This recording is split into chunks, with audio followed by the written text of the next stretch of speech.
Hi, my name's Kat. I'm a physio at Joint Vision, and a question that we really commonly get asked, especially from our patients that have had surgery, is when can I get out the boot and drive? And the answer, unfortunately, isn't the same for everyone. It really depends on the kind of surgery or the kind of injury that you've had, and therefore your doctor or your surgeon is going to be able to advise you on when you can come out of the boot, but you generally aren't driving the day that you come out the boot. So there's a few kind of things that we do in physio that we can test whether you're ready to actually drive.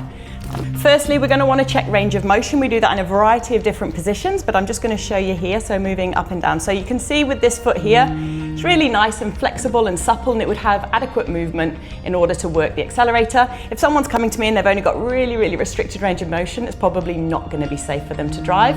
The next thing would be strength. So we want to make sure that you've got adequate strength to safely perform an emergency stop. I'm generally quite blunt with people about this, and you want to think about people, if a kid runs out in front of you, are you going to be able to react quickly enough to put the emergency stop in?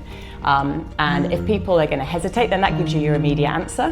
I usually tell people the first time they do drive and they've passed all of our little tests, you want to go out on a quiet road with somebody and have them hit the dashboard and do an emergency stop. And if you hesitate, it gives you your answer. But if you're okay, then normally you're okay to start gradually increasing your driving.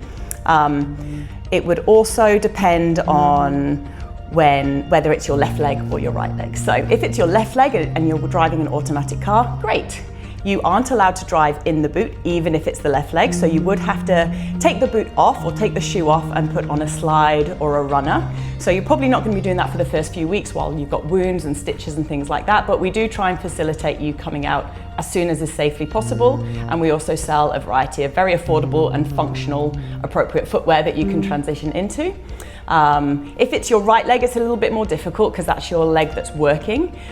So that would be when you can safely take the boot off and you can pass all of our tests. You are not allowed, legally you can't drive while you're in the boot, so we always try and remind people that. So yeah, if you want to find out any more information, then please contact us at Joint Vision or check out our website.